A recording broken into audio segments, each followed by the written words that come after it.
Welcome to Special Zone. Today we have Mariam Dabagenga, Miss Popular. For those who watched our first session, they got to understand much about her. Because of time, we said, okay, let's give another minute. You know, we know if we give you time, we can talk till the word comes, the cow comes back. But now, give us at least a few minutes to talk a bit about things that you have not talked about. So she said, okay, I will, because I have a time for you. Mariam, now it's about you as a mother, you as a wife. Despite of the challenges that you normally go through, do you love your husband? Ooh, I do. Do you love him? I am a proper romantic. Why do you love him? And that Serious. that is my sweetheart. Okay. I've known him for so long. Mm-hmm. I think he has been my best friend for longer than even being my husband. Okay. And I think you met him when we were still. I know him. You met him when we were like besties before even we started dating. No, I don't remember that. He used to come at the hostel. Mabibo. And every time he entered the gate, like for the people who knew me, they're like calling me, Mariam, your boyfriend is in the house, because of the way he used to dress and walk. I might have forgotten that. How did I miss it? Because you know you basketballers the way you are. Yes. Yeah. So he was that proper basketballer. Mm. And I think, why do I love him? Yeah. I think he's just such a good friend to me. He's special to you. And I think our friendship transcends the love and being parents and all that. Yeah. I think it's just that we talk about everything and anything together. I see something stupid, I just can't wait to go and share with him. All right. Or he get to hear something, some jokes, whatever, umbea somewhere, he just can't wait to come and share. To share to a friend. Exactly. Yeah. That kind of friendship. And I think that is what sticks us together like that. Okay. More of friends, and then the love came after that. Okay. So he's also a family man. He takes care of you, he takes care of church. Very much. And he really understands his responsibilities. And he understands being married to a woman who is busy, strong-headed, stubborn, and everything and else. he's always there for you, regardless. Support, and that's what it really. It is great, because some people fail to handle that. But sometimes you might be experiencing some, turbulence here and there as far as relationship is concerned. So how do you do to handle such situations? What best do you do to make sure that you handle any challenges that happen to you? Do you pray? I pray. He does as well. Yeah. But I don't think that is the only thing that helps us. All right. I think what helps us is, as like any other couple, definitely you have your moments. I might have my highs while he's in his lows, or he has his highs while I'm on my lows. Yes. It's just also the part of understanding each other. When you know the other person very well, you know, okay, now things are really happening to me, they're not happening to him. Yeah. I have to tone it down. All right. So that at least I don't make that person feel worse. And he feel like I'm in my low, she's in my high. I have to put my lows a little bit lower so that I don't feel so low. I come up for her so that we celebrate her wins as well. Exactly. Or I celebrate his wins as well, although I'm in my lows. So understanding each other and balancing each other, that helps a lot. Yeah. But also communication. We talk a lot. Key. Yeah. We talk a lot. So whenever and we haven't reached there from the beginning. You build that. You build that. Because everyone has a different way of communicating. Exactly. Getting to understand when I say this, I mean this, it takes time. And you reach there when you keep talking, like, okay, the other time you said this, but your reaction was like this. Did it really mean this? Yeah. You're like, no. When you hear me saying this, it means I'm in this position, so better you do this so that we are together. Do you know that you are fixing my marriage now? By so sharing, I'm also learning that there are so things that we need to. So you can fix a lot of the way you fix yours. You can fix a lot of relationship. And for women, you guys have to understand. For us, communication is quite different. Yeah, we have a different way of communication. Sometimes even we ourselves don't understand. I know that. Someone. I remember, was it Dr. Miles Monroe who wrote, I think it's on the book From Dating, Love and Marriage, if I remember that title. Dr. Miles had a concept that one of the things that lead to misunderstanding between these two parts are women not understanding what men think or how men think, and the vice versa. Yes. So sometimes women think that men should think the way they think. Exactly. And men do the same without realizing that these are different, quite different from us. So it happens, for example, to a man spending most of the time watching only TV for an hour is what makes a man. But a woman is different. Yes. Can watch TV while playing with kids, while doing some other stuff. So sometimes you want men to do what you can do without realizing we are different. We are different. That men have a box only with one thing to focus on. Women have nerves, connection of nerves, with the ability to do a lot of things. A lot of things at the same time. So if you don't understand that, you'll end up fighting with your spouse all the time. And even with communications, men, when you have something, you don't easily say it out. You keep it inside. Women, when we have something, we say a lot, and most of the time we don't even say what we feel. Psychologically, women are flippant by nature. Men are quiet. Exactly. So just knowing that and balancing each other helps a lot. There's a video I watched. What is this guy that does a lot of gospel as well? Is it Nigerian? No, American. He's a big black guy. T.D. Jakes? T.D. Jakes. Yes. T.D. Jakes did with his wife. And it's called Winning at Home. Anyone who is married or is a parent, I would recommend for you to go and watch that video. Okay. It's very long, but they usually do conferences. Yes. And I think that was like the final day for the conference. And somebody shared with me that video because it is a topic that I've been trying to talk to the younger girls who are getting married. Yeah. In terms of you can win in your career. You can get titles, you can get awards, you can get everything. But if you go back home, your kids don't celebrate you as a mother. Your family don't see you as a sister or as a father or as a husband. Your wife don't celebrate everything about you. You're a loser. I'll have to find it.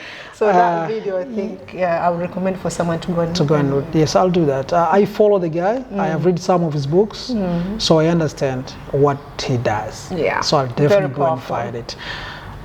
She's still giving us a lot of things. You make me lose things to ask you because sometimes through the conversation I find that you have spoken it all.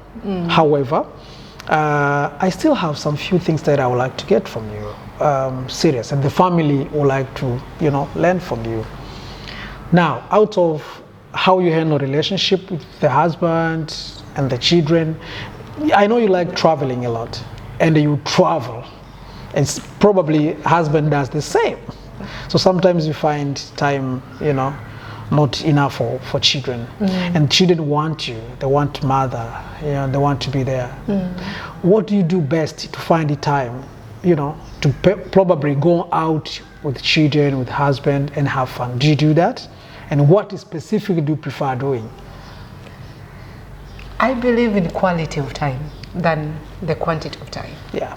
So because sometimes my work is demanding and I travel a lot because of that, every time when I'm home, I make sure that everyone at home feels the difference. They feel that, okay, she's home. Yeah. She's home. So we play a lot of games at home. I buy games a lot. Okay. So my 4-year-old can play karate like nothing else. All right. And ni mzulumishi bala. Yani Kizubani, Mzuluba ameficha joka, amefanya ni hivyo. yeah, she wants to, he wants to win. So because of that, the playing games, Yeah. going out for a movie, going out to play games outside of home. So like go karting, or sometimes we just go out to eat. Sometimes we just go out to the beach and run with each other, like run after each other and all that. It helps for them to feel the difference of when the mother is at home and when the mother is not at home. Not at home. Or for my husband, it makes him feel like, oh, she's home. Yeah. Because when I'm home, I'm in the kitchen majority of the days. I love cooking. I like that. That was coming. I like that. So at least he gets to feel the difference that she's Okay. home, I'm eating my wife's food. The kids are like, Mommy's home, we're going to have anything we want. So if they demand they want Mommy to cook this, they know Mommy will cook it. Okay. Yeah. So those are the things that I use for the connection. Now coming to cooking, what do you like cooking? I cook everything. Everything. I like cooking everything, but I think I'm very much into Asian foods. Why Asian and not Asian? Asian, not Indian. Okay. Asian in terms of Korean food, Japanese food, Chinese food. So I cook a lot in using that aspect. So I use a lot of soy sauce, a lot of garlics and the likes, because I think it's healthier. And I don't like frying a lot of things. Okay. So I feel like their food is healthier.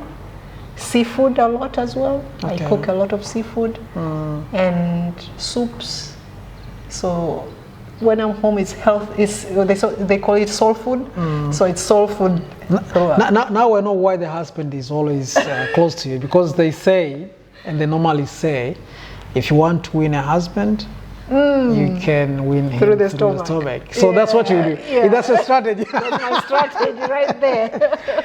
So how can you tell those people, women specifically, who don't like cooking? I would say learn. They should learn. Learn how to cook. You don't have to cook every day if you really don't. Because I understand, yes, it's something that you can either you have the love for it or you don't. And if you force yourself, you will not get a good product, because cooking, it's a process. It's also therapeutic for you. Okay. So as you're cooking, you can run a lot of things in your head. See if there is something that was troubling you during that cooking process until the food is ready, you might find you've already got a lot of solutions. Family. Yeah. Learn how to cook, because through that you can keep your family. It helps. Coming back to how I know you, and I want you to reflect on what you are recently. You used to spend most of the time going to fine and performing art to do some sort of arts. The only thing that I know about you, among other stuff, is you being an artistic. Naturally, you have that sense. You used to like ngoma, you used to like going to theaters and dance. I remember it very well because I was there. You like music, Mariam. How do you do it now? Have you left it there, or have you transformed it what you are in your family? Do you dance with the children? Do you dance with him in the very special moment? Or what do you do with music and other type of art? I still love music. And I think I got that from my dad. He loves music. Okay. And I passed it on to my youngest also. They also like. He loves music. So I still do. I started doing dance classes for salsa. I've gone to salsa classes, bachata classes, merengue classes, tango classes. I love dancing. So I've continued doing it in terms of such kind of dances. But yes, I also do dance at home as well with the kids, with the husband. Every time when there is a big festival, you are there. If I have an opportunity, I grab him, let's go. Because I'm that version in our relationship. I'm the crazy one, he's the subtle one. Yeah, but you're so Continue doing it. So yeah, I also help him to get out of his shell. So I'm like, let's go. Do you think it connects you more with? It does. It does. It connects us more, and it helps him to see me in a different picture. In also that early young age picture when we met. Yeah. Because we used to dance a lot as well. So I still maintain that. Yeah. There's a name Westbrook Russell. Russell Westbrook. This is a very interesting question. Do you know where I'm going? I don't know. I don't know. I know you like the guy. I love him. You love the guy? Yes. Why make you love him? He's a leader. Russell is a go-getter. Okay. You know, a person who can fight to make sure the team performs. And the person who you can see his heart when the team loses. Okay. And I actually named my son. That's where I was going. Why did you name your son that name? Is it because of the Westbrook, or it just happened? Actually, it is. Okay, so my son is Russell Harry. Yes, as one name. That's one name. Harry is their family name. Yeah. Russell is because of Russell Westbrook. And it was more of, you know what? Yeah. I want this to continue. I hope that fighting spirit, that leadership spirit will go with the name with him. So imagine a person who has that fighting spirit and also has the blessing Harry within him. So that's why we call him. Is he doing basketball as well? He loves basketball. He's growing taller, so I hope he will go that channel. Have you not taken him into that channel? We tried, but now because of school, he hasn't done much. But I think, that would be the area we're channeling him to as well. I pray for that. You know how much I like basketball? Yes. Yeah, I love basketball. And when he chatted about the name, I laughed because I knew that's the reason. Yeah. This is what we can learn. Family. Do you know the meaning of the names you're giving to your children? Are you planting something great within them that can transform their lives for better? Or just name them names that will affect them? Assume someone is naming you Sikujua when will you know? Chausiku, because you're born in the night. Tabu. You are creating tabu kwa mtoto wako. So you should give them great names, at least to support them. Exactly. In life now, the way you live with your family and despite of the challenges, how is the relationship with both parts? To you, with the part of your husband, upande wa wakwe, and to him, your side. How do you bond each other? Do you make it as one family, or how do you see it within? I think we have dynamics. Yeah. My husband's family is quite big, but big in a sense that they were born many compared to my family. Okay. My husband is a last born, I'm a firstborn, so you can see the dynamics. And my husband's parents, because he's the last born and they were born many, that means his parents are older than compared yours, to mine. So I think it made things more easier for the two families to also bond. Yeah. Because my parents sees his parents as brothers and sisters as well, because they are older than them. Okay. And I actually talk to my mother-in-law more than my mother. We are besties, and she's almost another version of me. And I think my husband sometimes says, I think I was attracted to you more because I saw my mother in you. Because of that spirit that you have, always everywhere, doing something, pushing, you're not ready to be put down and all that. And that's my mother-in-law. She's almost 80, but she is such a powerhouse. Like, you sit with her, you learn things and you're like, whoa, I love this woman. So I think that connected us a lot, because it wasn't easy to connect us because we were very alike at first. So we had our frictions at first. Oh, obvious. And then when we came to realize that, wait, it's like I'm fighting myself. And we're like, And then we started talking. We started going out together. Aligning now. And then we aligned, and then we became very good friends. And until now, it's like, hey, I think every time when I'm at the place where she is, I travel to the place where she is straight to go see her. Or she hears I'm around, she's like every time calling, when are you coming? When are you coming home? When are you coming home? Yeah. Because we are that close now. Okay. But I think the family got great. close because of that dynamic. Because it's kind of brother-sister relationship. Yeah. And everyone saw that there is no way rather than understanding the other parts and make sure that you connect. Exactly. Things that most people fail because of not understanding the way they can communicate and embrace each other and understand each other. And that you're also complementing each other, because it's not about this one came to our family. It's about this. Or this one left our family is going there. It's about we are blending the two families. We have now one family. A bigger family. Which originated from two different families. Exactly. Yeah. So it's not something that comes automatic.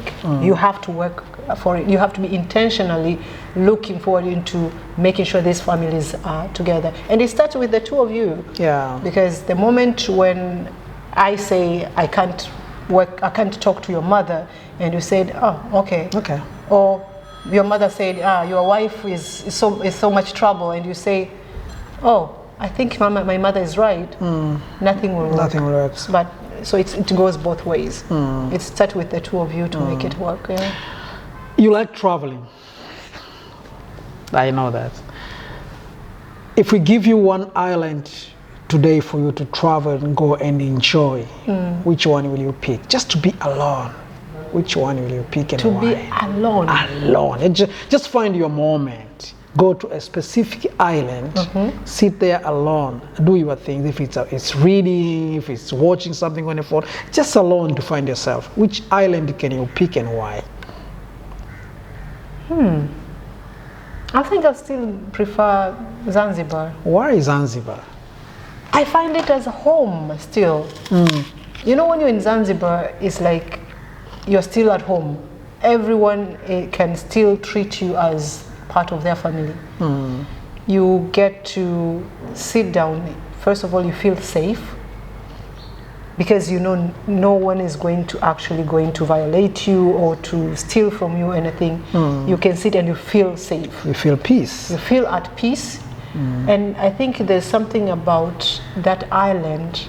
I don't know if it's the religion influence, but you can get to feel like you can unwind and let loose of all the troubles that you have by just going sitting at the beach, watching the sun, watching the ocean, feeling the breeze. Either you meditate or you read a book or you pray, whatever you do, and feel calm. Zanzibar is a great place. It is a great place. The first time that I was in Zanzibar, I dropped a wallet, something that surprised me to date. And a guy picked it and followed me. So he took even the daladala following me up to the point that I was dropping. So by the time I was searching myself, I had no wallet. When I told the bus conductor that I had no wallet, they understood. Yes. Then I dropped. And the guy came, the other bus, calling me and giving me my wallet. Nothing was taken. That was the first experience in Zanzibar. And I asked, why are you doing this? You know what he said? We Zanzibarians are minala ali. I don't know what it means. I don't know what it means. Okay. But after I asked, some people are saying minala ali is like people who are blessed, people who are... It's more people who rely on God. Yeah. And they believe that all their blessings will come from God. And that is Zanzibar. So it's a great, nice, and a wonderful place for you to be, for everyone to be. Guys, Mariam is our family. You are the family. Do you learn from her? And I know if you get her more time, you learn more. Please keep on following this conversation. She's the greatest of all. Miss Popular is always there for you. Tuko pamoja. We'll never stop communicating. Thank you so much. Pleasure.